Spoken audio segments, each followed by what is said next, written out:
Boa noite a todos. Paz do Senhor Jesus. Vamos abrir nossa Bíblia lá em Daniel capítulo 1. É o texto que escolhemos para tratar com os jovens e é o texto que nós falaremos esta noite. Daniel capítulo 1.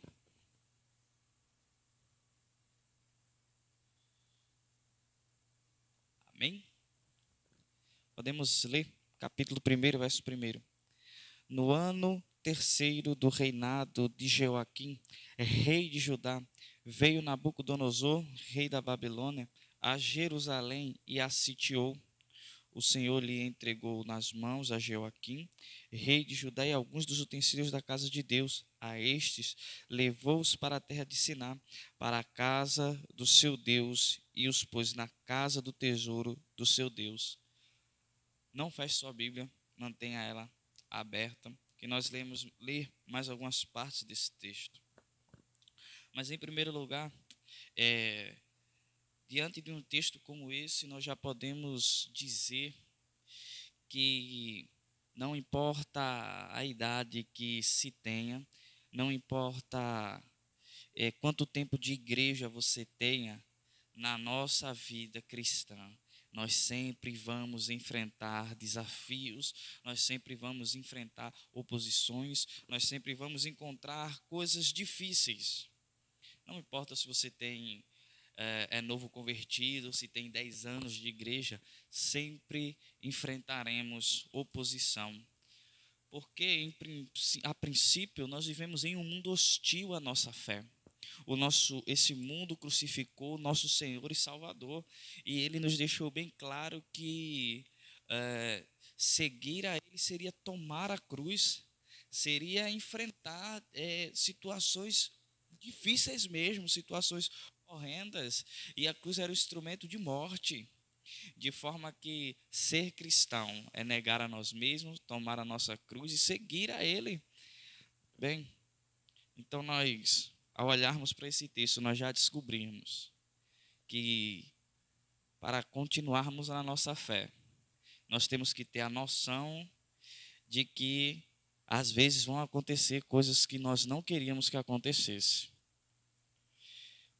Quando nós olhamos para esse texto, nós vemos que existe um rei que vai ser agora tomado por outro rei, que vai ser agora despejado de sua liderança daquele povo por outro rei. E como estamos em ano de eleição, é bom ressaltar o que esse texto diz para nós, para o nosso coração, enquanto neste momento, né, de eleição. Neste momento de eleição, nós encontramos pessoas desesperadas, pessoas que perdem amigos, pessoas que perdem familiares, pessoas que deixam de falar com um e com o outro por causa de questões políticas, pessoas que, por causa de candidatos a algum posto governamental, eles cancelam um ao outro, eles desfazem laços de amizade, eles desfazem laços familiares, problemas com política geram até mesmo rupturas graves no casamento, pessoas casadas que não conseguem olhar um no rosto do outro porque um vai votar em um candidato e outro tem a preferência por outro. Bem, nós vamos encontrar já nesses 2 primeiros versos a ideia de que Jeoaquim reinava e veio Nabucodonosor e sitiou aquele lugar. E Deus entregou Jeoaquim nas mãos de Nabucodonosor, e Deus permitiu que Nabucodonosor viesse e tirasse alguns dos utensílios do templo, e Deus permitiu que uma situação difícil se formasse ali naquele lugar. Foi a permissão de Deus. Foi Deus quem permitiu que essas coisas viessem a acontecer. Então, diante de um texto como esse, nós podemos afirmar ou firmar uma calma e uma paz em nosso coração. Não importa quem vai subir ao trono do governo de nosso país esse ano. Quem continuará a reinar sempre será Deus. Talvez o candidato que nós pensemos que seria melhor não ganhe, e ganhe aquele que achamos que vai ser uma calamidade. Gente, quem está no controle é Deus. Ele não vai 1 centímetro à frente do que Deus não determinar. Ele não vai deixar de fazer 1 centímetro atrás daquilo que Deus não permitir. Quem está no governo e nas rédeas da história é Deus, sempre foi Deus, sempre será Deus. E foi isso que aconteceu. Um rei terrível tomou o lugar, tomou aquela cidade e agora governaria aquele povo e agora tornaria aquele povo cativo. E Daniel diz assim, quando escreve seu livro, foi Deus quem entregou nas mãos. Ele estava em paz, descansado, porque foi Deus quem entregou. Não importava se quem iria reinar sobre eles agora era Nabucodonosor ou se era Jeoaquim. Quem estava governando no final era Deus.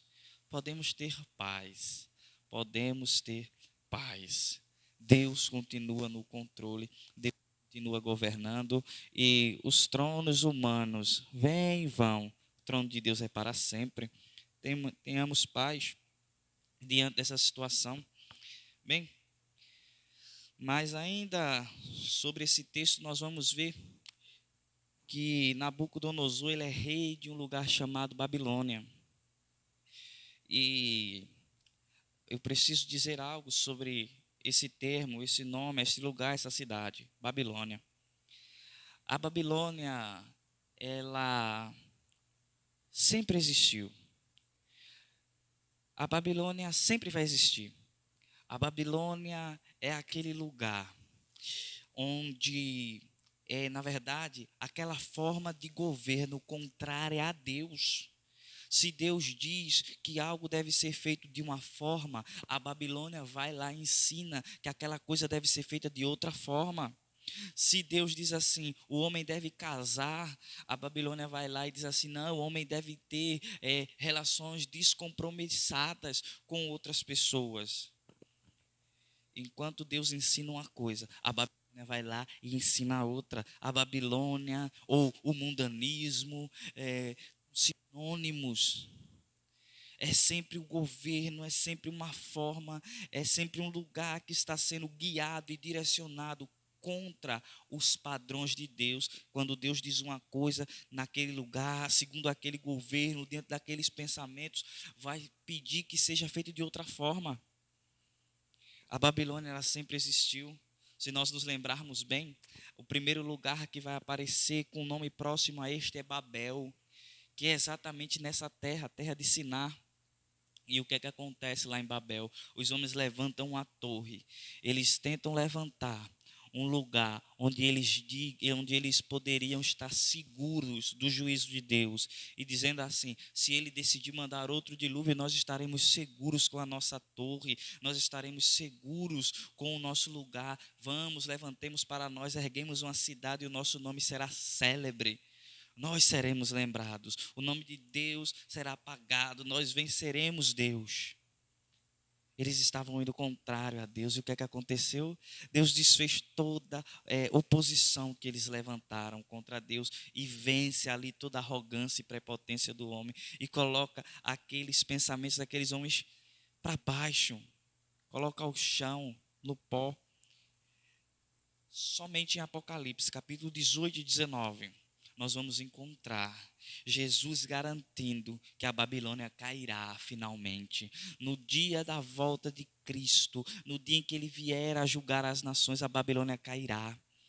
E o texto vai dizer, caiu a grande meretriz, a enganadora dos povos, caiu e de longe se vê as fumaças de sua ruína. A grande Babilônia cairá. Mas não é agora. Enquanto estivermos nesse mundo, eu crente, você crente, nós enfrentaremos esta Babilônia, este sistema de pensamento que é contrário a Deus, que educa de conformidade com o caminho contrário ao de Deus. Por isso que eu escolhi essa temática, Babilônia, a pátria educadora, porque é exatamente isso. A Babilônia vai sempre estar próximo ao povo de Deus, próximo àqueles que são de Deus, ensinando valores, ensinando métodos, ensinando formas que são contrários a Deus, que desrespeitam Deus. A Babilônia sempre vai existir. Enquanto estivermos nesse mundo, sempre enfrentaremos oposição. Por isso que eu comecei, não importa se você tem 1 ano de conversão ou 10 anos de conversão, você sempre vai ter desafios a enfrentar, você sempre vai ter coisas a guerrear e a vencer na fé. No caminho da fé, no caminho cristão, você sempre vai ter estas lutas.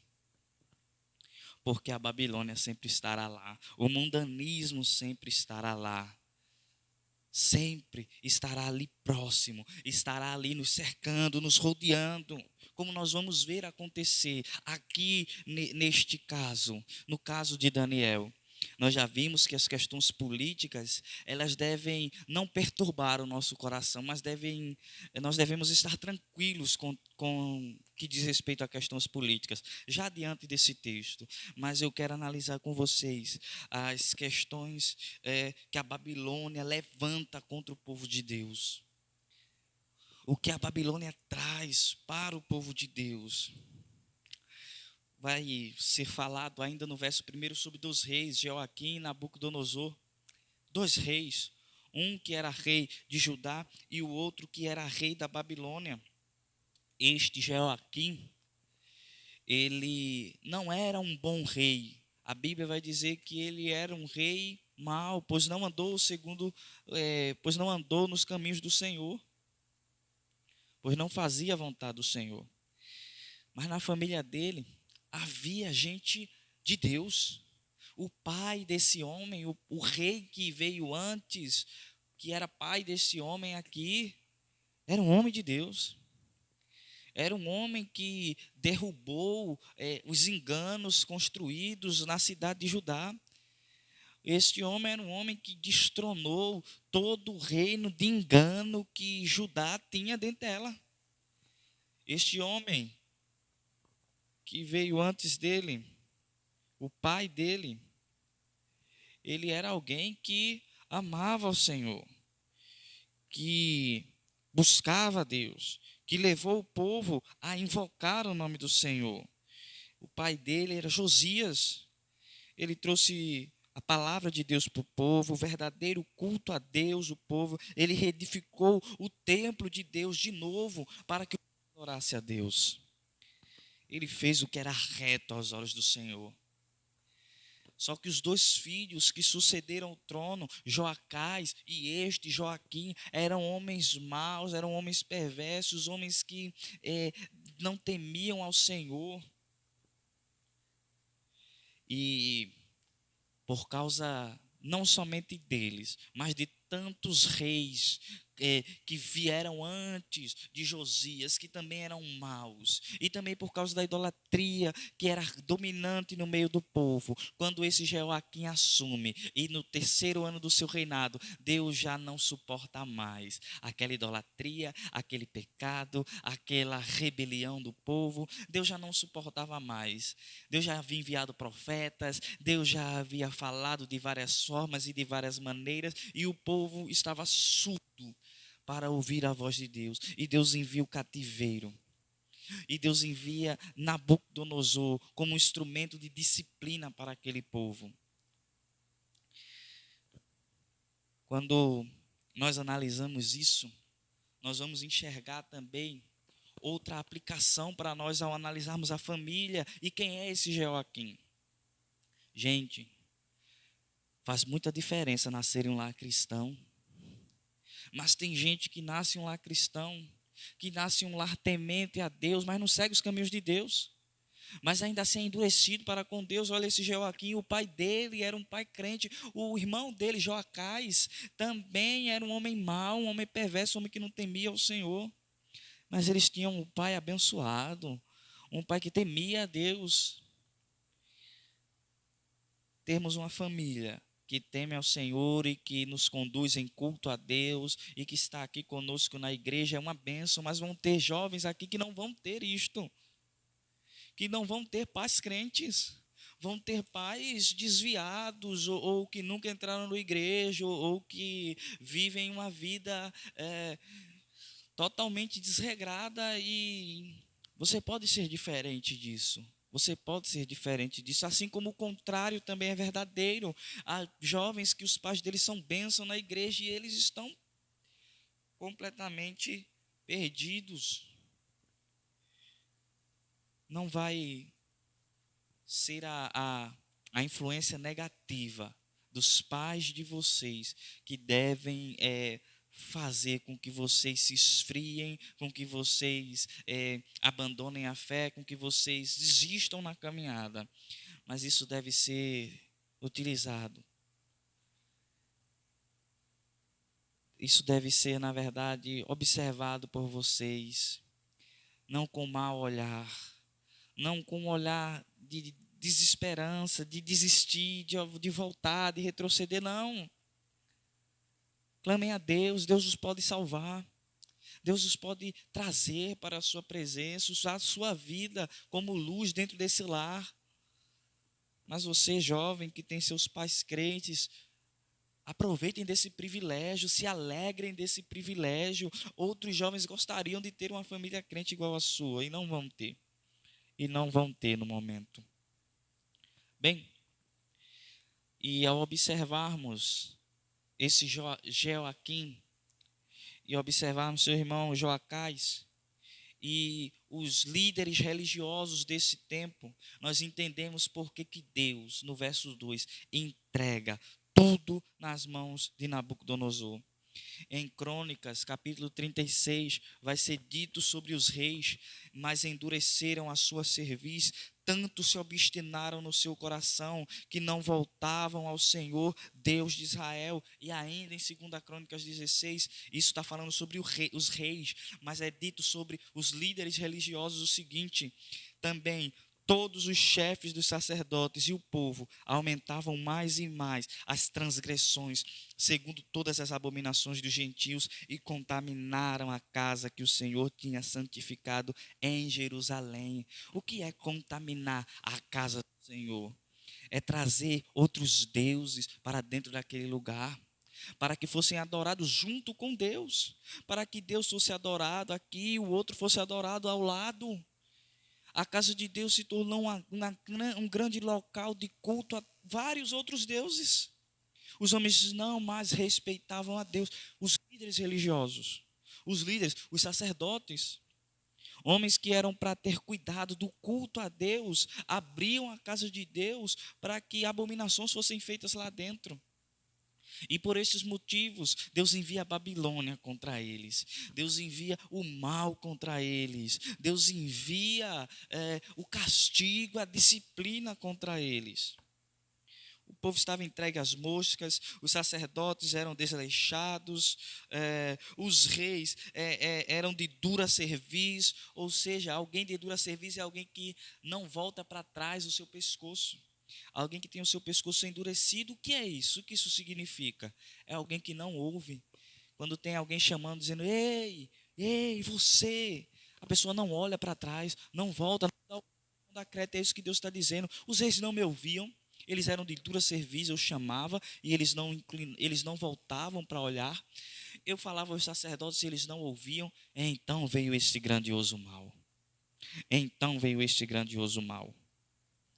No verso 2 ainda, nós vamos encontrar Nabucodonosor mostrando uma lealdade maior ao seu Deus do que o povo de Deus mostrava. Nabucodonosor vai pegar os utensílios que ele tomou da casa de Deus e ele leva à casa do seu Deus, lá na terra de Siná, e coloca na casa do seu Deus, na casa do tesouro do seu Deus. Está aí no verso 2. Nabucodonosor consagra aquela vitória ao Deus dele. Enquanto o povo de Deus contaminava o templo de Deus com falsos deuses, Nabucodonosor mostra a sua reverência a um Deus falso, levando para a casa do seu Deus o ouro da vitória, para consagrar ao seu Deus, para agradecer ao seu Deus. Isso é algo que, se nós formos aplicar somente essa parte do texto aqui, nós já teríamos uma pregação completa, porque a igreja de Deus, ela é irreverente, ela é desleal para com Deus, ela é ingrata para com Deus. Ela chega aqui e não reverencia a Deus, ela chega aqui e não mostra gratidão a Deus, enquanto os ímpios, eles vão aos cultos deles e têm maior reverência aos seus deuses, aos seus líderes, àquele culto que ali está acontecendo. Aqui na casa do Senhor é o maior desleixo.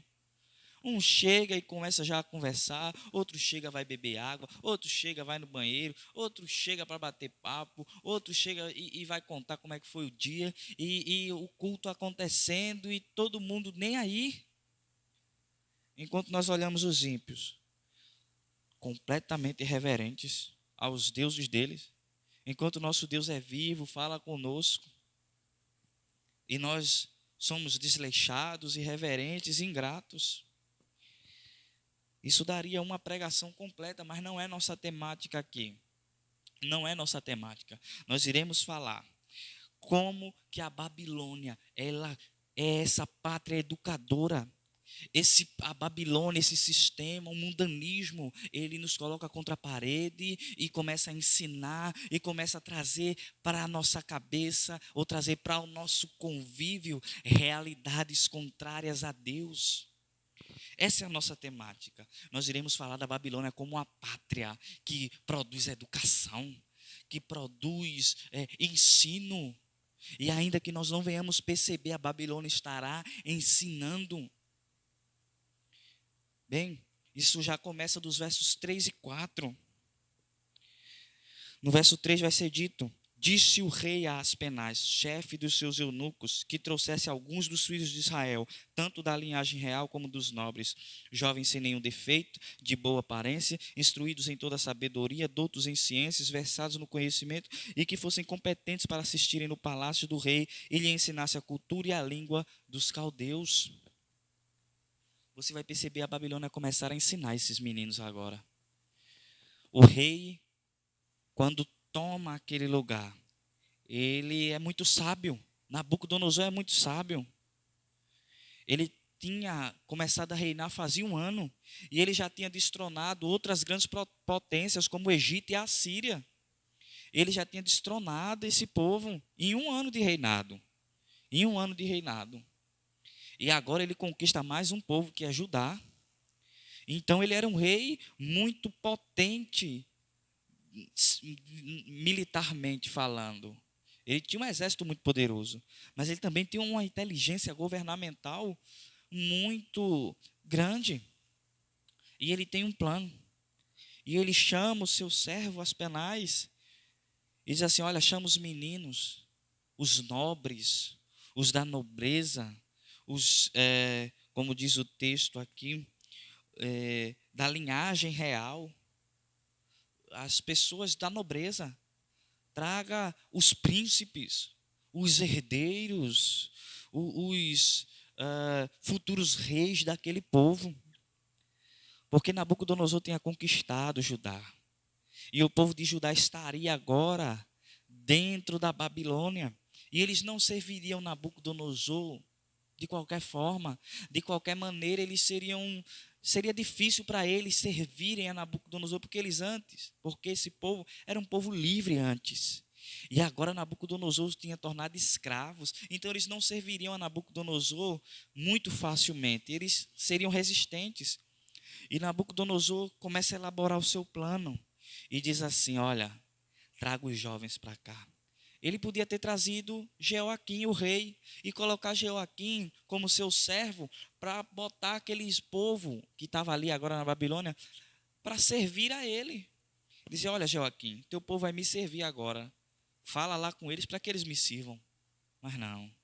Jeoaquim poderia trair ele, podia armar uma cilada para ele, podia fugir dali com o povo, podia fazer um estratagema e atacar o povo, alguma coisa ele poderia fazer. era mais fácil ensinar os jovens. E este é o grande trunfo da Babilônia. A Babilônia sabe que ela não consegue mudar as mentes dos adultos muito facilmente. Mas os jovens são mais fáceis de mudar. Os jovens são mais fáceis de moldar. Os jovens são mais fáceis de modificar a mente deles. E ele começa a dizer assim: vá buscar os príncipes, os futuros reis, as pessoas nobres daquele povo, traga eles para cá, porque eles vão ficar no meu palácio, porque eles vão aprender aqui, nós vamos ensinar a eles, nós vamos fazer deles gente igualzinho a gente. Gente que pensa igualzinho a gente, para que por meio deles nós venhamos governar esse povo que está aqui na nossa terra agora. O plano de Nabucodonosor parece perfeito. Parece perfeito.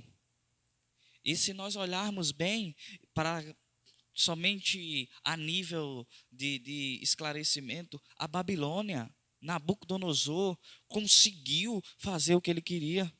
Sabe por quê? Quando nós lembramos dos jovens da fornalha, quem são os 3 jovens que foram lançados na fornalha? Todos sempre dizem Sadraque, Mesaque e Abidnego. Na verdade, não. Esses são os nomes que foram colocados nesses jovens quando eles chegaram na Babilônia. O nome deles, na verdade, era Ananias, Misael e Azarias. O nome deles não era Sadraque, Mesaque e Abidnego. Esses são nomes que foram dados a ele, mas a Babilônia colocou eles num cerco tão grande, mudou quem eles eram de uma forma tão grande, que até mesmo nós, hoje, quando pensamos nesses jovens, não lembramos dos nomes reais dele, lembramos do que a Babilônia fez com eles. Percebe como a Babilônia consegue mudar as coisas, consegue moldar os pensamentos. Essa é a Babilônia, ela é uma pátria educadora. Ela muda as coisas, ela modela as coisas, ela maquia as coisas. Bem, mas quem seriam os jovens que concorreriam ao cargo de governar aquele povo ali dentro? Está aí no verso 4. Jovens sábios, instruídos, versados em conhecimento, de boa aparência, sem defeito, competentes para servirem no palácio. Eu quero falar cada uma dessas características aqui para vocês. Porque a Babilônia, ela não escolhe qualquer pessoa, ela escolhe gente de influência. Ela pega e modela a mente de gente inteligente, de gente que tem capacidade de modelar a mente de outros. Preste atenção comigo. Primeiro, jovens sábios. O que são jovens sábios? Sábio quer dizer alguém habilidoso em resolver situações difíceis. Esse tinha que ser o currículo para estar ali concorrendo aos cargos, né, de governo no reinado de Nabucodonosor, para governar tanto a Babilônia quanto o seu próprio povo. Tinha que ser gente sábia, gente que sabe lidar com situação difícil, gente que chega num lugar onde o conflito é grande e ele chega lá e apazigua tudo, resolve a situação. Primeiro, a Babilônia gosta de gente assim. A Babilônia sempre pega os nossos melhores jovens, os mais sábios. Mas não somente isso, os instruídos. O que são jovens instruídos?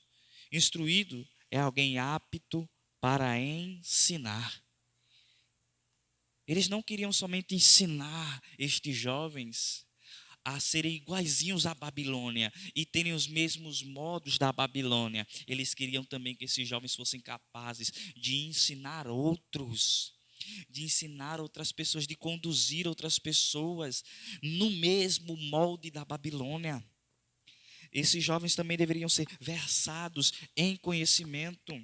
O que é um jovem versado em conhecimento? É gente que é apta para aprender.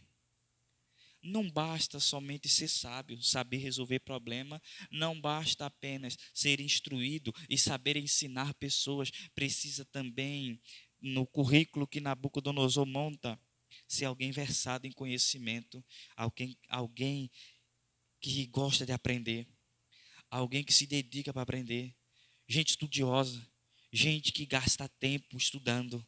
Essas pessoas são as pessoas que a Babilônia quer.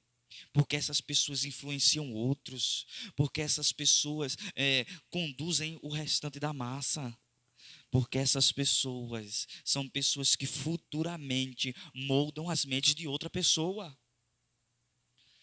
mas também gente de boa aparência e sem defeito, gente bem apresentável, gente que agrada aos olhos, gente que tem características de governante.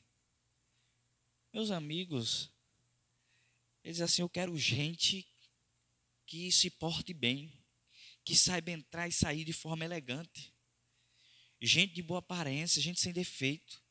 Gente com qualidades indiscutíveis. Gente que, quando o povo olha para ele, já diz: aí sim, aí é governante, aí sabe governar. Esse era o currículo que a Babilônia tinha em mente. Esses eram os jovens que a Babilônia tinha em mente. Sabe por quê? Porque se a Babilônia tivesse o controle da cabecinha desses jovens, os outros jovens iam atrás, seguiriam. Bem, mas não somente isso, gente competente para servirem no palácio, ou seja, gente com habilidades governamentais, gente que sabe conduzir o restante do povo.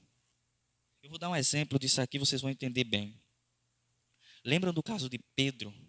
Depois que Jesus é crucificado, ele tinha negado Jesus e tudo, ele está com alguns outros discípulos, e ele se levanta e diz assim: vou pescar. Ele não chama nenhum outro discípulo.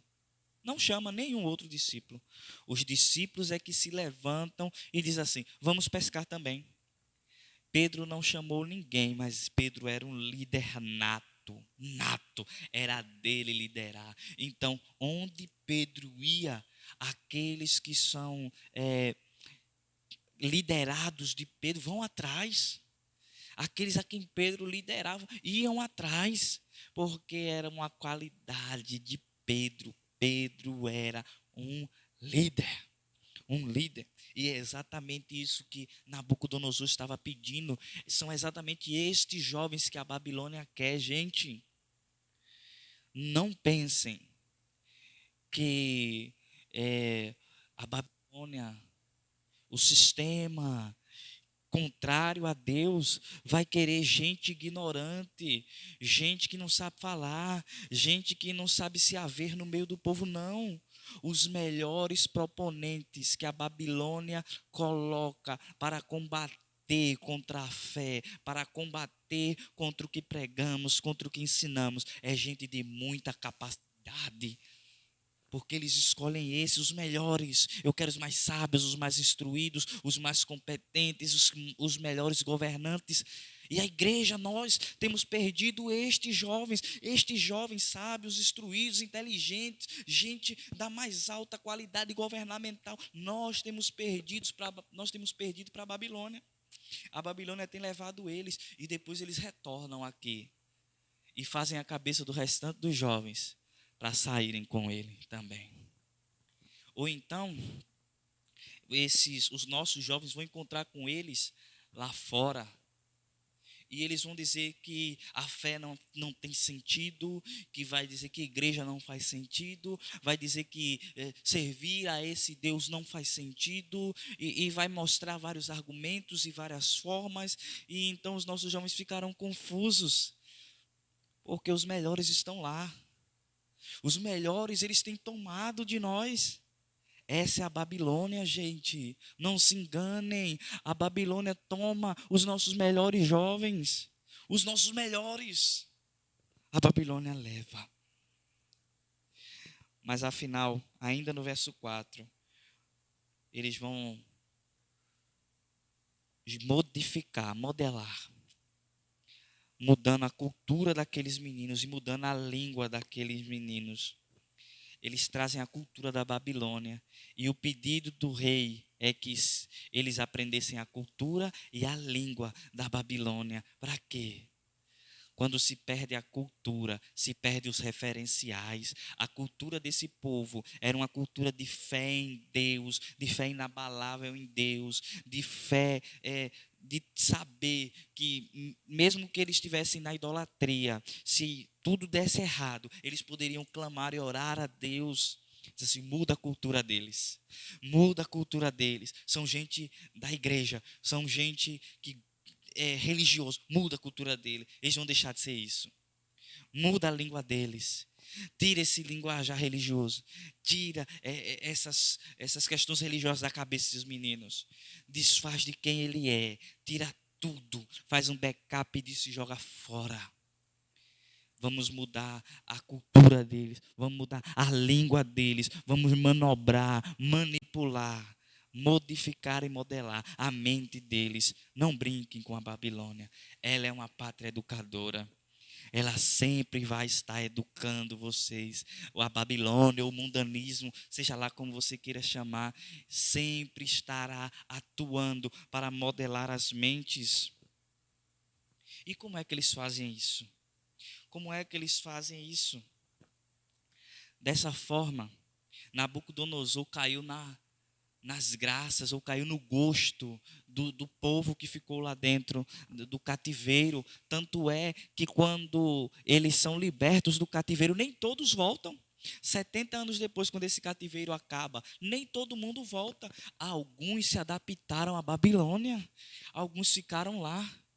Nabucodonosor alcançou os planos que ele queria. Ele queria governar aquele povo de uma forma tal que aquele povo não achasse que estava num cativeiro, mas achasse que estava livre, continuando sendo escravo. E ele conseguiu.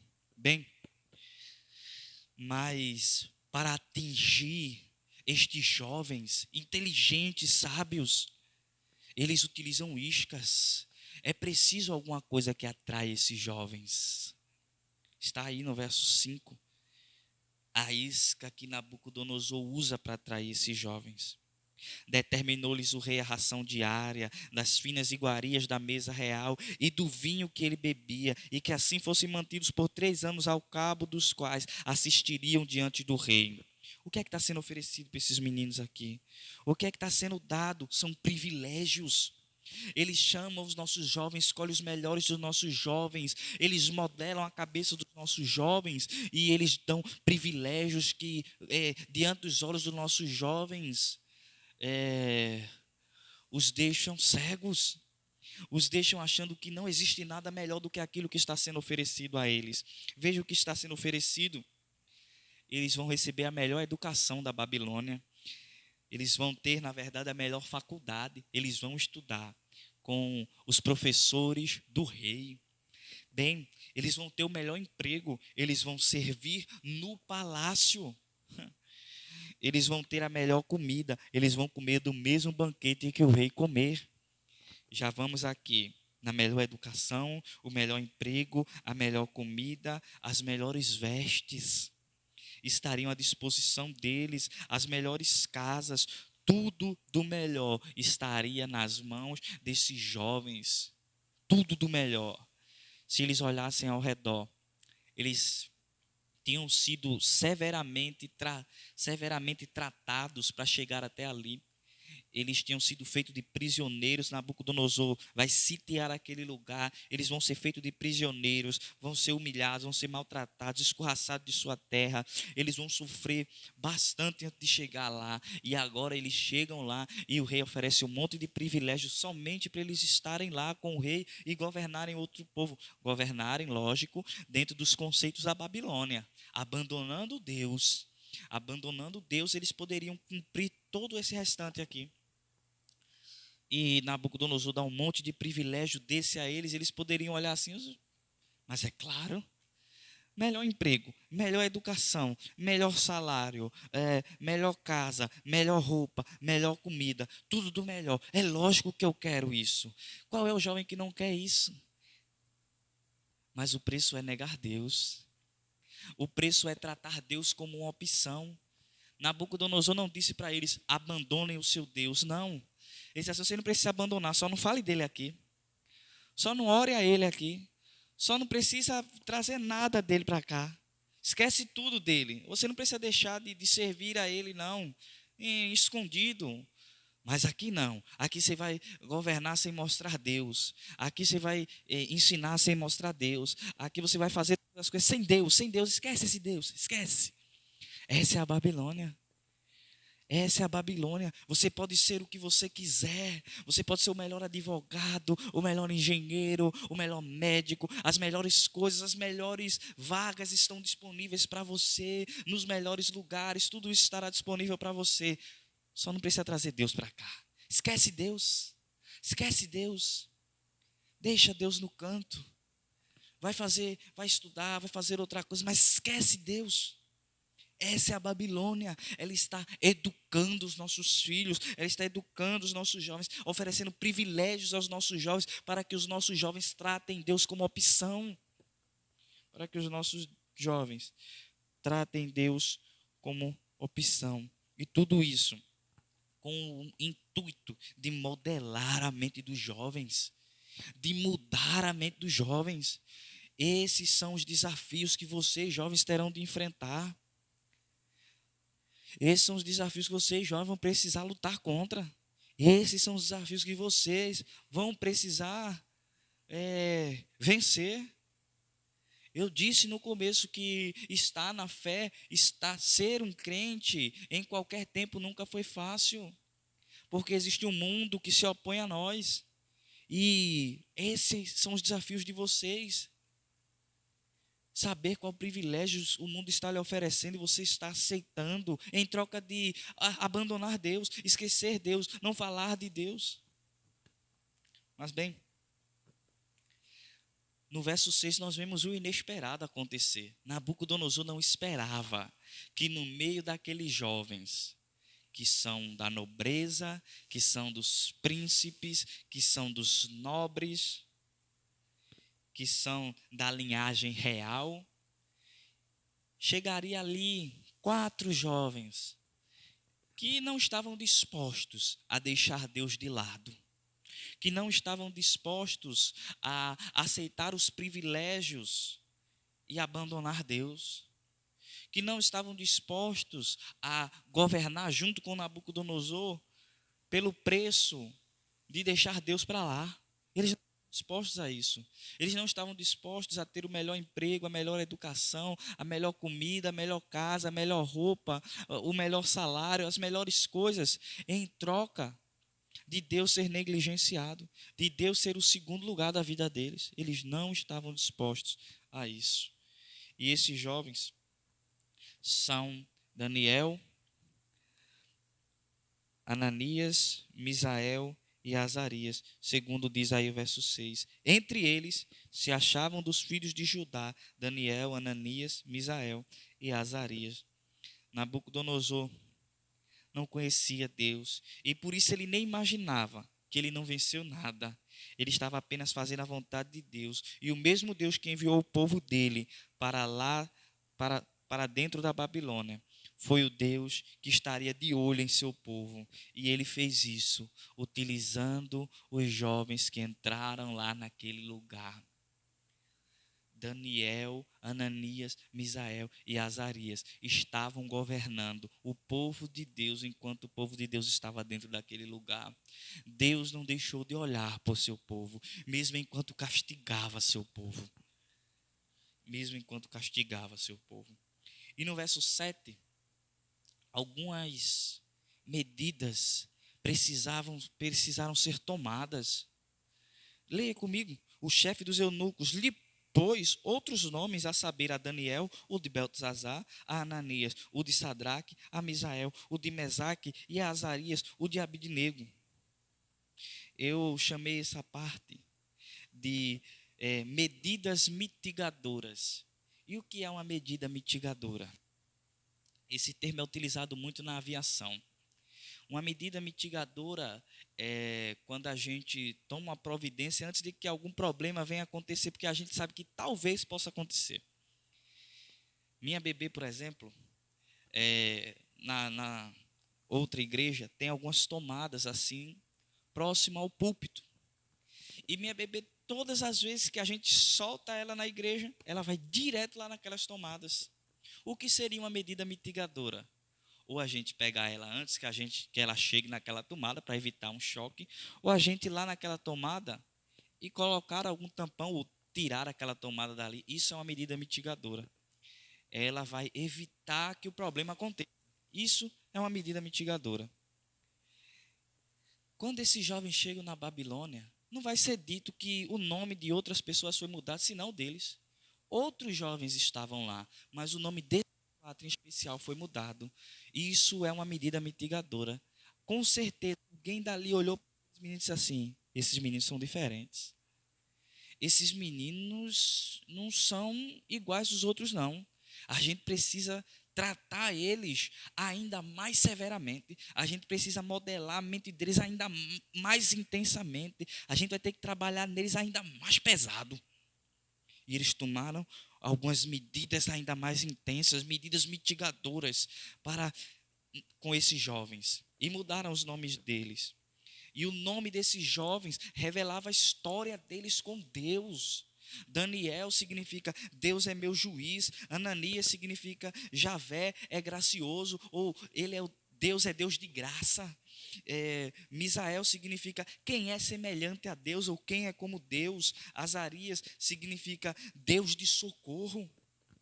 Nós não sabemos bem qual é a história desses jovens. A história deles não é contada antes da Babilônia, antes deles entrarem na Babilônia. Mas com certeza os nomes deles envolviam parte da história deles com Deus. Algum desses nomes podia ter a ver com o seu nascimento ou com algum acontecimento importante de Deus na vida deles. Então os nomes deles eram cheios de temor a Deus, de reverência a Deus, de amor a Deus, de devoção a Deus.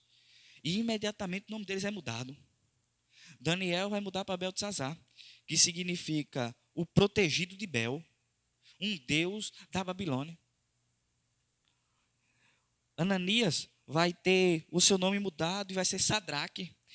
E Sadraque significa comandante de Acu, o deus da lua.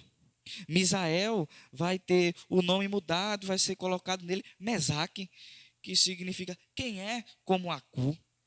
Azarias significa, Azarias recebe o nome de Abidnego, que significa servo daquele que brilha, uma referência a Nebo, um Deus que talvez seja o Deus Sol. Percebe? Os nomes deles, quando eram pronunciados, as pessoas chamavam eles Daniel, imediatamente eles se referiam também a algo sobre Deus. Agora não, quando eles fossem chamados lá dentro da Babilônia, eles não lembrariam mais de Deus, eles lembrariam dos deuses dali, dos deuses da Babilônia. Isso foi uma medida tomada para que Deus fosse tirado da mente, do convívio, da vida desses meninos. E aqui nós enxergamos, dentro desse texto, dentro desses 7 versos, como a Babilônia é uma pátria educadora, como ela trabalha para modelar as mentes, como ela trabalha para mudar as coisas, as realidades. Eu quero falar com vocês mais um pouco sobre essas mudanças que a Babilônia traz ao educar os nossos jovens. Porque existem 3 pilares que são formadores de opinião na sociedade. 3 pilares. Eles decidem o futuro da nação, pois por meio desses pilares, a forma de pensar do restante da sociedade é modificado. E esses pilares são a educação, a justiça ou as leis e os meios de comunicação. Quem governar a educação, as leis e os meios de comunicação modela a mente do restante da sociedade. Vejam comigo. Quando nós vemos isso, nós vamos ver que por meio desses 3 pilares, conceitos como verdade e mentira, certo e errado, bom e ruim, serão ditados por quem governa esses pilares. O aborto é certo ou errado? É bom ou ruim? Mas sabe o que é que acontece? Quem governa esses 3 pilares estão ditando para a nossa sociedade que isso é normal, que isso é bom, que isso é natural, que isso não tem nada a ver. Começa na educação. Os nossos jovens vão para a escola e eles ouvem lá seu corpo, suas regras. Isso é uma forma de educar os nossos jovens. A pedagogia, ela é feita com bases assim, seu corpo, suas regras. Você é quem decide, você é soberano sobre o seu corpo, sobre suas coisas. Você que decide as coisas sobre si. Não é de se admirar que os jovens se rebelam contra os seus pais, porque eles saem da escola com a de que eles são soberanos, de que eles é quem governam, de que eles são quem mandam. Mas por que isso está acontecendo? Porque tem gente que comanda a educação e é a favor do aborto. Então ele coloca para que as nossas crianças aprendam, os jovens aprendam, os adultos aprendam que isso é bom. Isso é só uma das coisas que estão formulando na opinião da sociedade. Mas também as leis. Já existem leis em tramitação sobre o aborto. Se é aprovada uma lei dessa, não tem mais para onde correr. Não tem mais para onde correr. E sabe por que leis como essas estão tramitando se a maioria do país é cristão, dividido entre católicos e protestantes, são mais de 60% da população, católicos e evangélicos? Sabe por que leis como essas estão tramitando? Porque há anos atrás veio se formando os melhores jovens com essa cultura de que o corpo dele, as regras dele, ele é soberano sobre o corpo dele. E esses jovens foram para as faculdades. E lá nas faculdades, mais trabalho na mente desses meninos. E esses meninos se tornaram advogados, se tornaram gente da comunicação, atores, atrizes, gente da TV, gente de influência na internet, gente do direito, de influência nas leis. E eles agora chegaram lá e começam, a mente deles olha e diz assim: oh, gente, a lei diz que é errado, mas eu fui ensinado o tempo todo que é certo. Quem colocou essas leis aí? Vamos mudar, nós temos autoridade para isso. Nós somos gente que educa, nós somos gente que formulamos leis, nós somos gente que tem controle sobre as mídias sociais, a TV, a internet, o rádio, aquilo que informa o povo. Nós somos essas pessoas. Então vamos fazer com que isso também chegue às pessoas. E com belos argumentos, eles começam a controlar o restante da massa. É exatamente como a Babilônia faz. É exatamente como a Babilônia fez com esses meninos aqui. Mudou a mente deles para que eles mudassem a mente do restante. Assim está acontecendo doutrinação com nossas crianças. Eles estão sendo ensinados o que é errado, agora é certo, o que é verdade, agora é mentira. Aquilo que é bom, que agora é ruim. Os conceitos estão sendo mudados desde ele pequenininho. Quando eles crescem, vão para a faculdade, se tornam os melhores, assumem grandes postos, grandes cargos e desfazem daquilo que antes era uma verdade e ele agora torna mentira. Vocês, jovens, serão os primeiros a serem atacados. Esse é o desafio de vocês. Desde a infância, em cada ensino, em cada escola, em cada novela, em cada filme, em cada série, em cada rede social, por onde quer que vocês olhem, haverá uma pergunta para você. Para você, jovem. Para que igreja?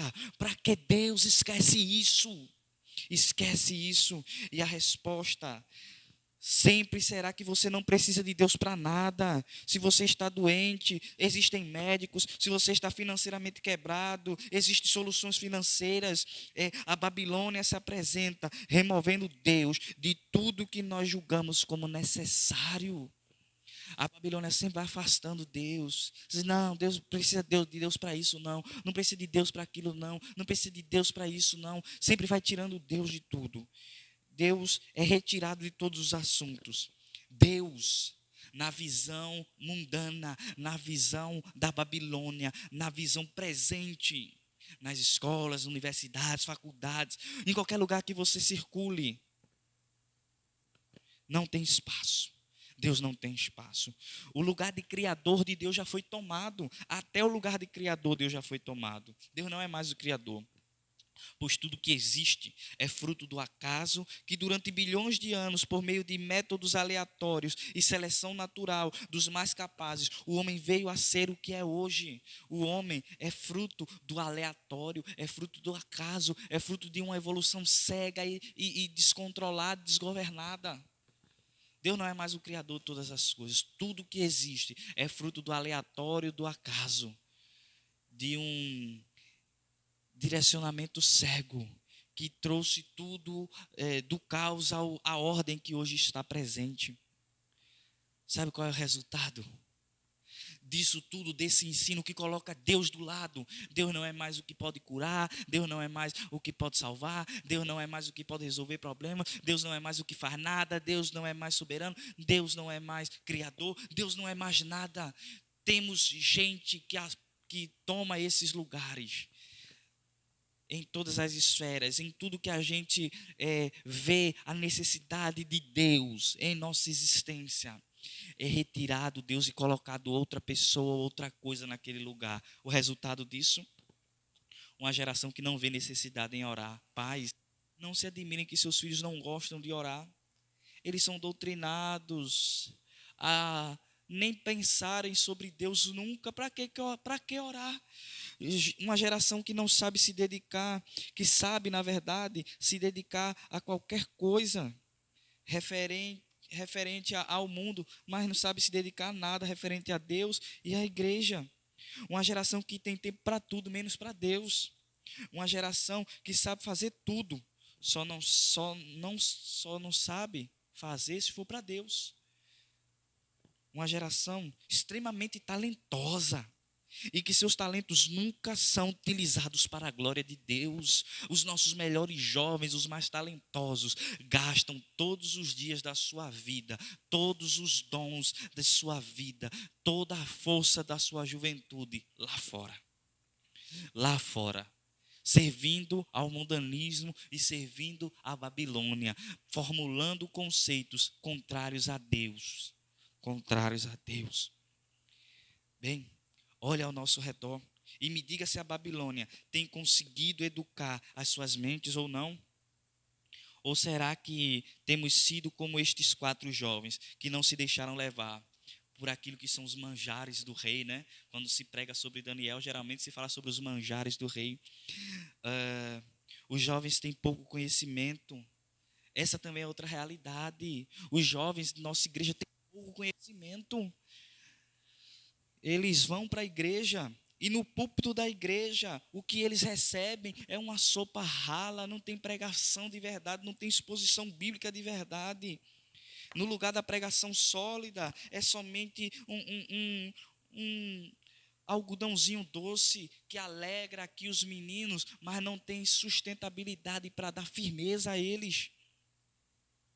Bem, resultado: a cada 10 jovens que vão para a faculdade, para a universidade, entre 6 ou 7 deles se desviam, se esfriam ou perdem completamente o interesse de estar na casa de Deus. Ou então, eles continuam na igreja somente por pressão dos pais. Quando eles deixam a casa dos pais, automaticamente eles não aparecem mais na igreja. Eles só estavam ali por pressão dos pais, porque na cabeça dele nada daquilo fazia sentido mais. Igreja não fazia sentido mais. 7, entre 7 ou 6 jovens que vão para a faculdade. A realidade deles é essa. E isso é culpa do púlpito, isso é culpa nossa.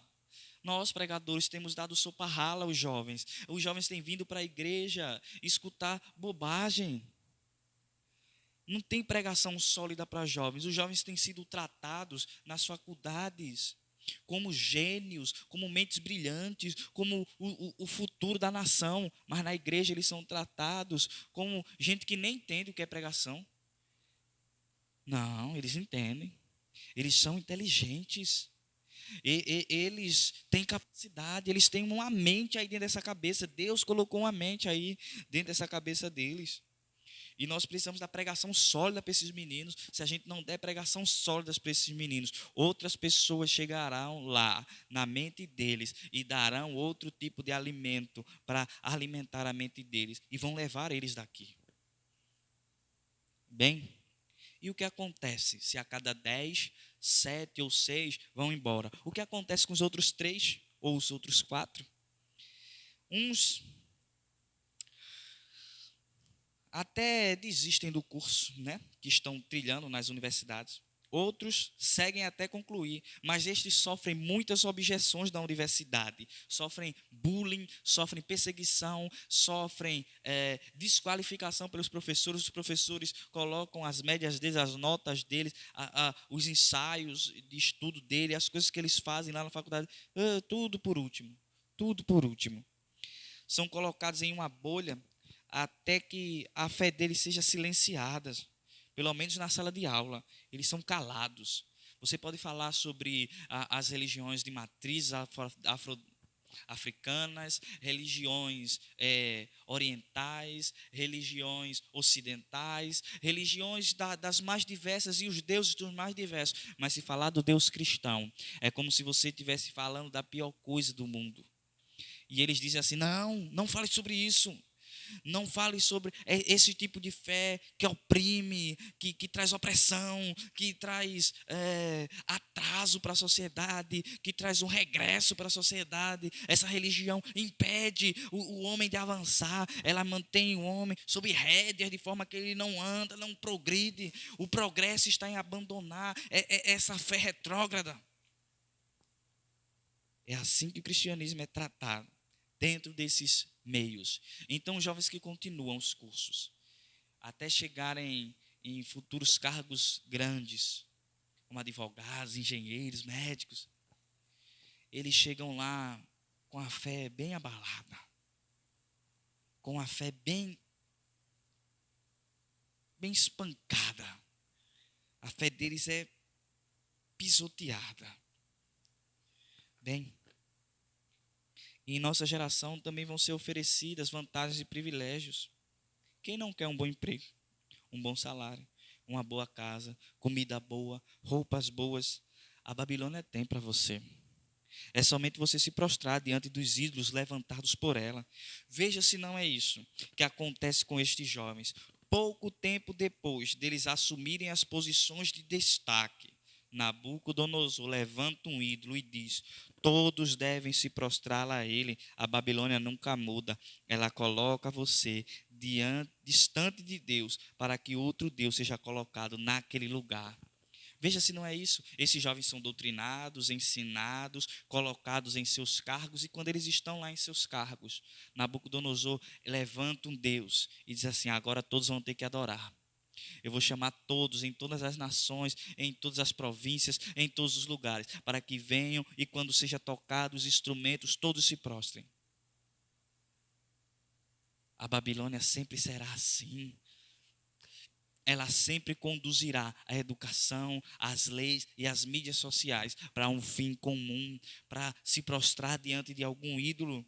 E os deuses de nossa geração, que a nossa Babilônia tem formado, faz com que as pessoas se prostrem aos políticos, faz com que as pessoas se prostrem a tantas outras coisas, mas hoje a Babilônia ela tem um propósito político.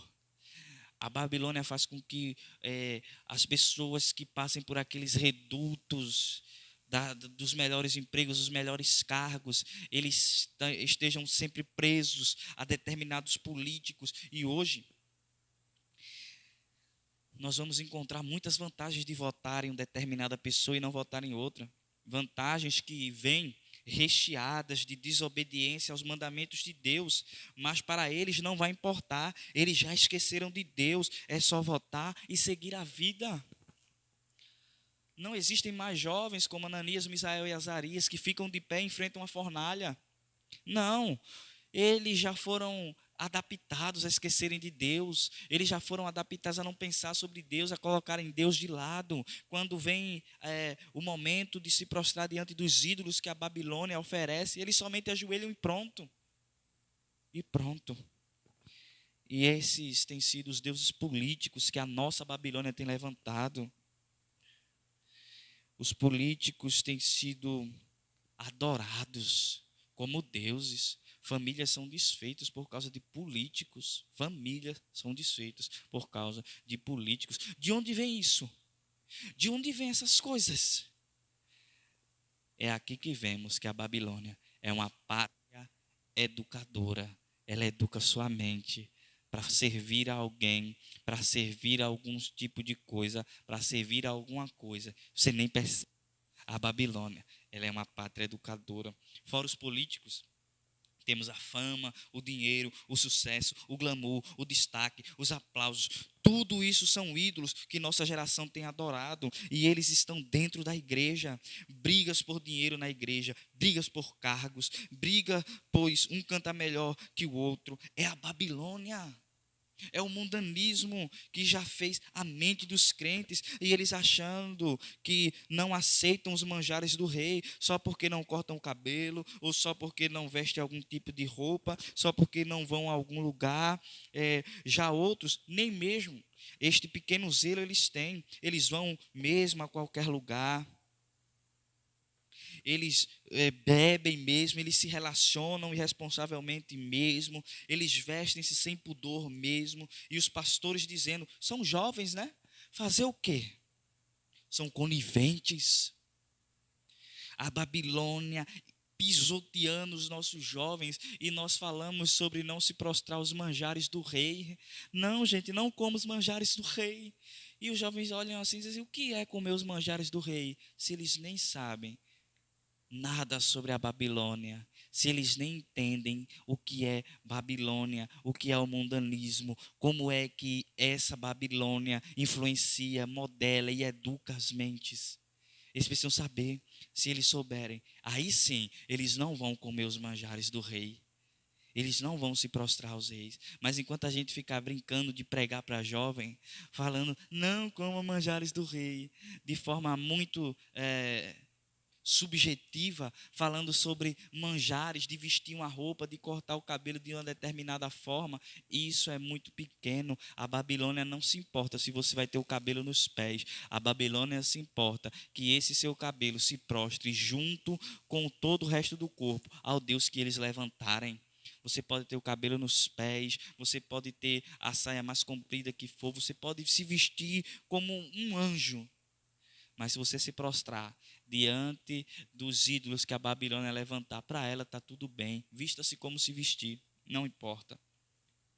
Percebe como os manjares do qual a gente tem falado são pequenos diante da educação que a Babilônia promove? A Babilônia pega suas crianças na escola, toma as mentes delas e então torna elas completamente diferentes e a gente brigando por coisas pequenas demais.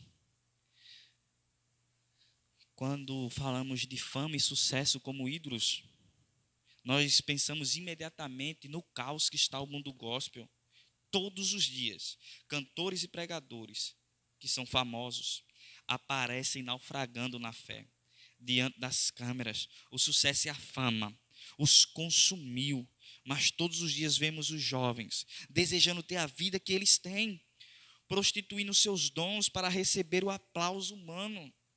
Charles Spurgeon estava certo quando dizia: os aplausos mataram mais profetas do que a perseguição, porque os homens são tendentes a prostituírem a sua fé pelos aplausos que os homens dão. E é assim que tem sido com os nossos melhores jovens, os melhores pregadores, os melhores cantores, as melhores pessoas dentro da casa de Deus estão brigando. Não para que a igreja seja cheia de Deus, mas para que eles sejam cheios de dinheiro, de fama, de aplausos humanos. Essa é a nossa geração. Esses são os ídolos que a nossa pátria educadora, que a Babilônia, que o mundanismo tem trazido para nós, tem trazido para a igreja. E nós estamos tão cegos, pensando em tantas demais coisas, que nem estamos reparando isso. E os pais? E os pais? Os pais, meu Deus, nem se fala. Quer que eu fale algo aqui sobre os pais? Sabe quantos anos Daniel tinha? 17. 17 anos, aproximadamente. 17 anos. Sabe com quantos anos um jovem poderia ir para o templo aprender, ou seja, para algo como uma igreja, para ter um pastor ensinando ele ali, ou um sacerdote, como era no caso, né? Aos 12. E sabe como é que os sacerdotes eram? Nós já dissemos no início, os sacerdotes não tinham muito ensino para dar aos jovens, não, porque eles colocavam dentro do templo vários ídolos para estarem do lado de Deus, então o ensinamento deles era muito incorreto, porque eles ensinavam os jovens a adorar a Deus e a adorar outra coisa. Onde é que esses jovens aprenderam a se posicionar tão firmemente a respeito de Deus? Em casa. Em casa. Desde o seu nascimento até os 12 anos, só havia um professor para eles, seus pais. E os seus pais o ensinaram, de forma que nenhum sacerdote corrompido conseguia mudar a mente deles, e nenhuma Babilônia conseguia mudar a mente deles, e nenhum rei enlouquecido conseguia mudar a mente deles, como era o caso de Nabucodonosor. Bem, os antigos costumavam dizer: o coração da criança é de quem chegar primeiro. Isso é uma verdade. Escola, amigos, faculdades, redes sociais, programas de televisão, tudo isso tomará conta do coração dos nossos filhos, se eles chegarem primeiro lá do que nós. Se a televisão, se os amigos, se as faculdades, se a escola, se os programas de TV, se as redes sociais, se essas coisas chegarem primeiro no coração dos nossos filhos do que nós,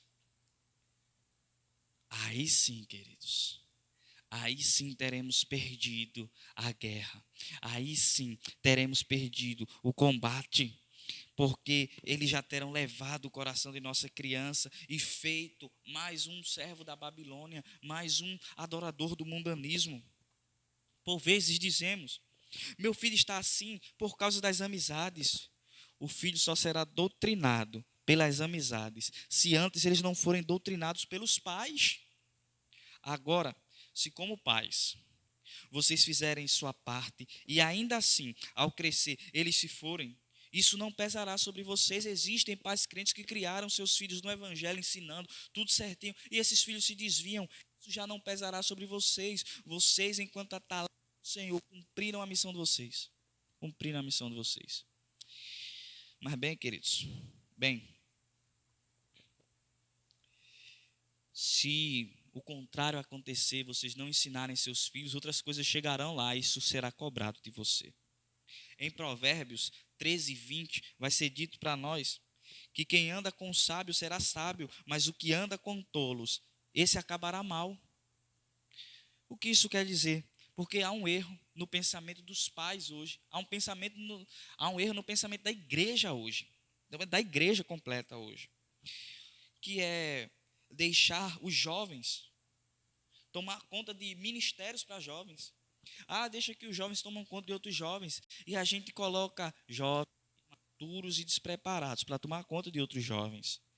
O que é que acontece? Jovens guiados por jovens, jovens dirigidos por jovens. Enquanto a Bíblia mostra que não deve ser assim, os jovens devem andar com os sábios para serem sábios. Os jovens estão andando com outros mais tolos que eles. Quando menos imaginamos, os dois estão no mesmo buraco. Nós deixamos os jovens tomar conta dos jovens. E não gente sábio. E não gente que tem capacidade para instruir. E não gente que tem capacidade para modelar a mente dos meninos no caminho certo.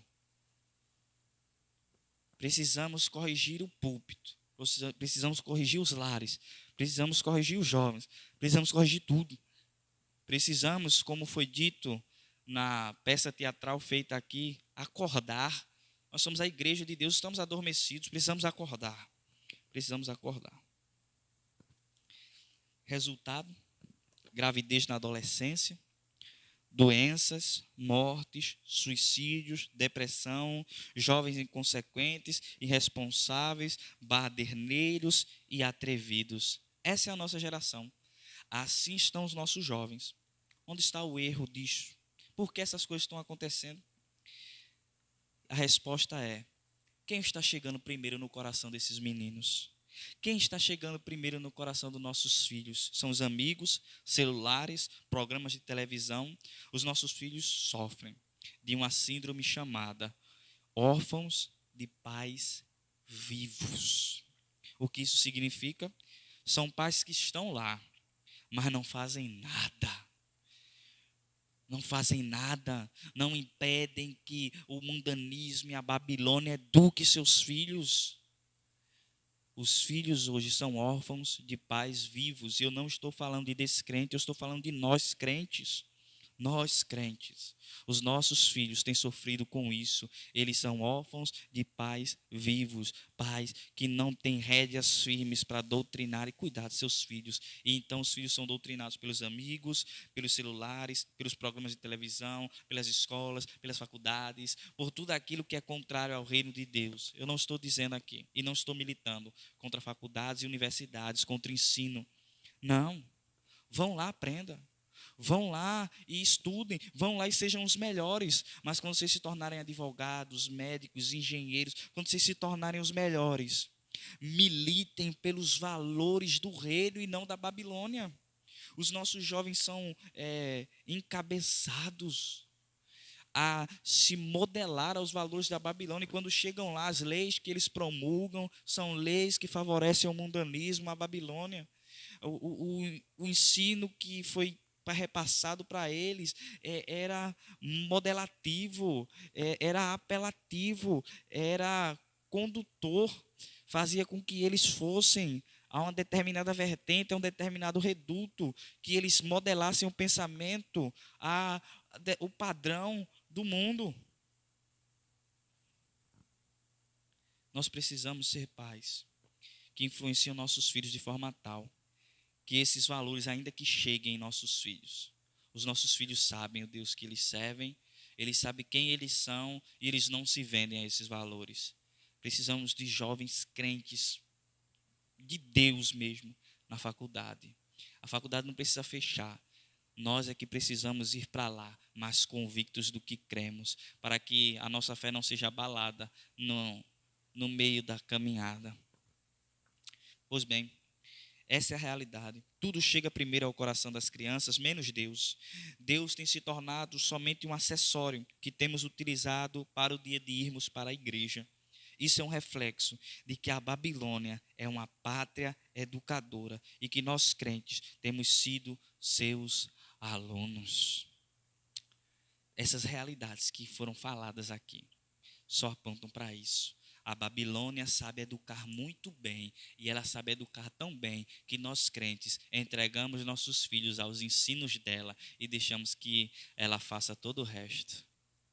Temos confiado demais na Babilônia e ela tem feito o trabalho dela de forma perfeita e pericial, não há o que tirar nem pôr. Ela tem colocado nossos jovens prostrados diante dos ídolos que ela quer. Os políticos, a fama, o sucesso, o glamour, o dinheiro e todas as coisas que nos afastam de Deus. Tudo isso a Babilônia promove. E tudo isso é o que os nossos filhos desejam, e às vezes nós. E tudo isso desejamos, ainda que tenha que trocar Deus. Se eu pudesse ter melhores condições, mas não precisar de Deus, tudo bem, mas eu queria ter melhores condições. Isso é que está sendo ensinado e colocado diante dos nossos jovens. Vamos então concluir. Vamos então finalizar. Nós, enquanto líderes, diante desse cenário, oramos. E oramos que Deus desperte vocês, pais. Eu, enquanto pai, que enfrentarei esse desafio com minha filha e com os filhos aqui, Deus me der também. Ele é soberano. Bem, eu enfrentarei esses desafios. E eu tenho essa missão de ensinar a meu filho, a minha filha, aqueles a quem Deus me der.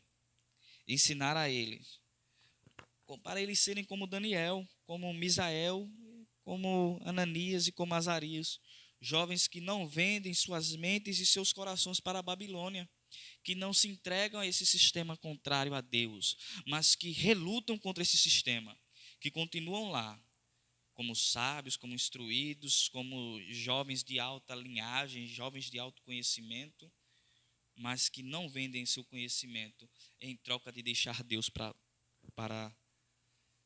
fora, deixar Deus de lado. Bem, nós também, enquanto pais, que nós venhamos entender algo que Jesus disse lá em Mateus 11.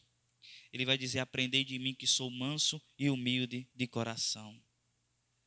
Há muitos pais que dizem assim: mas eu não sei ensinar meu filho, eu não sei, eu não conheço Bíblia, eu não sou pregador, eu não sou pastor, eu não sou como vocês que pregam, que sabem ensinar a Bíblia para os seus filhos. Ouçam o que Jesus disse, gente: aprendei de mim que sou manso e humilde de coração. Jesus não estava dizendo: aprendam com as palavras que eu digo somente. Ele estava chamando seus discípulos a olharem para eles assim: aprendam de mim, olhem para mim, olhem o que eu faço. Se vocês, pais, amarem a Deus, os seus filhos vão ver o amor de vocês a Deus e amarão a Deus também. Eles estarão aprendendo de você como era andar nos caminhos do Senhor. Não é somente saber Bíblia como pregadores ou como pastores. Não é somente saber Bíblia, é amar a Deus, porque pais que amam a Deus vão criar filhos que amam a Deus também. Precisamos dar testemunho fiel de Deus dentro de nossos lares, em nossa vida. Então nossos filhos amarão a Deus. Mas também há aplicações para nós, líderes de igreja, que nós venhamos guiar a congregação com alimento sólido, para que a Babilônia não venha modelar e educar a mente dos nossos jovens. Nós, líderes, somos responsáveis por esses jovens estarem nessa barrocada de desconhecimento bíblico, de falta de comunhão com Deus, falta de amor a Deus. Nós somos responsáveis, não temos ensinado como deve ensinar esses meninos. Outra coisa que nós líderes podemos aprender é que nós perdemos espaço dentro dos meios de influência da sociedade por falta de discernimento de líderes do passado. Pois os líderes do passado demonizavam tudo. Política é do demônio, televisão é do demônio, celular é do demônio, estudar é do demônio, tudo é do demônio. Tudo é do demônio. Sabe o que a Babilônia fez? A Babilônia tomou os nossos jovens, colocou ele diante da televisão, do celular, dos estudos e de todos os lugares que nós não íamos porque achávamos que era do demônio, e colocou outras pessoas lá. A Babilônia capacitou gente para estar lá e colocou lá gente com valores babilônicos e mundanos. Ensinam nossos jovens na televisão, porque os crentes achavam que televisão era do demônio. Ensinam os jovens através dos celulares, através das faculdades, através de todos os meios que existe para educar os nossos jovens. Existe pessoas capacitadas, mas não da igreja, do mundo, na política, em qualquer lugar. Porque os antigos diziam: isso tudo é do demônio, política é do demônio, televisão é do demônio, e a igreja nunca se envolveu com essas coisas. Resultado, não temos crentes influentes, crentes sérios influentes na política, crentes sérios influentes na TV, crentes sérios influentes nesses meios de mídias sociais, que sejam relevantes mesmo. Mas temos aqueles que tem os valores do mundo e da Babilônia lá. Que nós venhamos ensinar os nossos jovens que, independente do que eles façam, se eles forem políticos, se eles forem advogados, médicos, engenheiros, marceneiros, pedreiros, mecânicos, independente do que eles sejam, que eles façam para a glória de Deus, servindo como se estivesse servindo ao Senhor naquela posição que Deus colocar ele. Não existe uma dicotomia entre um serviço profano e um serviço sagrado, como se servir como pastor na igreja é um serviço sagrado, servir como mecânico lá no mundo é um serviço secular. Não é. É um serviço que é para a glória de Deus também. É um serviço que é para a glória de Deus. Ser advogado é para a glória de Deus também. Ser pastor em uma igreja é para a glória de Deus também. Ser advogado, médico, engenheiro, qualquer profissão que você deseje ter na sua vida e ame fazer aquilo, isso pode ser feito para a glória de Deus. Mas pelos antigos líderes terem demonizado tudo, existe essa dicotomia. Outra coisa, que nós enquanto igreja, todos nós, líderes, igreja, jovens, adultos, venhamos despertar e aprender a gostar de Bíblia. Muitas vezes estamos pregando e vocês dormindo, sonolentos ou distraídos, enquanto a pregação acontece. E perde tudo que poderia ser bênção para vocês. Já falamos dezenas de vezes que o diabo está por trás destas distrações que fazem com que vocês percam a palavra dele sendo ministrada. No fim, Satanás rouba a palavra de vocês aqui na igreja e empurra a Babilônia para dentro das casas de vocês quando vocês saem lá fora. E lá, ele destrói tudo. E a gente sem saber como foi que aconteceu. Foi por falta da escritura. No casamento, na criação dos filhos, no cuidado com o dinheiro, no trabalho, na vida toda.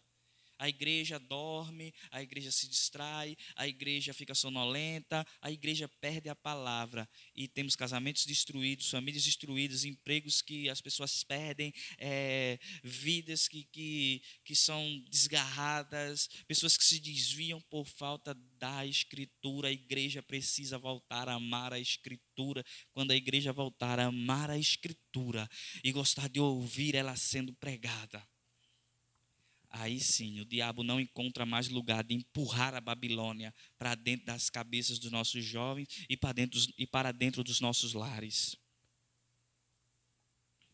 A vida toda, os crentes estão vivendo debaixo do cativeiro da Babilônia e achando que estão livres por não ouvirem a palavra. Eu quero concluir dizendo: a vida destes jovens na Babilônia transformou ela. Quando Jesus nasceu, tempos depois, uns magos vieram do Oriente presentear e saudar ao rei que havia nascido. Como estes homens, estes magos, sabiam que o rei da terra havia nascido? O lugar onde ele havia nascido, o tempo preciso em que ele havia nascido? A resposta é: estes magos do Oriente vieram das terras da Babilônia, que naquela altura já não existia mais, não era mais Babilônia. Mas eles foram conduzidos até Jesus, conduzidos pelos escritos e ensinos de Daniel. Daniel fez com que os sábios da Babilônia se ajoelhassem diante do verdadeiro rei, o Senhor Jesus. Que Deus nos faça jovens assim, que ao invés de nos prostrarmos ante os reis da Babilônia, os deuses da Babilônia, que venhamos influenciar tanto que a Babilônia venha e se prostre diante do nosso Senhor Jesus. Que sejamos jovens assim, que não nos deixamos perder, que não deixamos o nosso pensamento ser roubado, mas pelo contrário influenciamos os pensamentos daqueles que estão ao nosso redor, de forma tal que eles se prostram diante do nosso Senhor. E todos nós que estamos aqui esta noite, venhamos hoje ver as correntes do cativeiro serem quebradas e venhamos louvar o Salmo 126, que diz: quando o Senhor nos livrou, nos retirou. Vamos ler para que para que eu não fale incorreto. Eu estava com o Salmo na mente. Salmo 126, quando o Senhor restaurou a sorte de Sião, ficamos como quem sonha, então a nossa boca se encheu de riso e a nossa língua de júbilo. Então entre as nações se dizia, grandes coisas o Senhor tem feito por eles, com efeito grandes coisas fez o Senhor por nós, por isso estamos alegres. Que este salmo seja a nossa adoração a Deus esta noite, aguardando o dia que está escrito em Apocalipse 18 e 19, o dia que a Babilônia vai cair para sempre e todos se prostrarão diante do nosso Senhor Jesus Cristo. Que nós venhamos aguardar o dia em que as correntes desse cativeiro babilônico que vivemos hoje serão quebradas, como aconteceu com esse povo. E eles cantaram no Salmo 126, que venhamos também cantar e também venhamos aguardar que Deus quebre de vez as cadeias da Babilônia de nossa vida, de nossos jovens, de nossa casa, de nossa família, de nosso povo, de nossa nação. Que a Babilônia caia e o povo e as famílias e a nossa nação renda-se ao nosso Senhor e possa se dizer em todos os lugares: grandes coisas fez o Senhor por nós, por isso estamos alegres. Ele fará grandes coisas, quebrando todo o jugo da Babilônia de nosso meio, em nome de Jesus Cristo.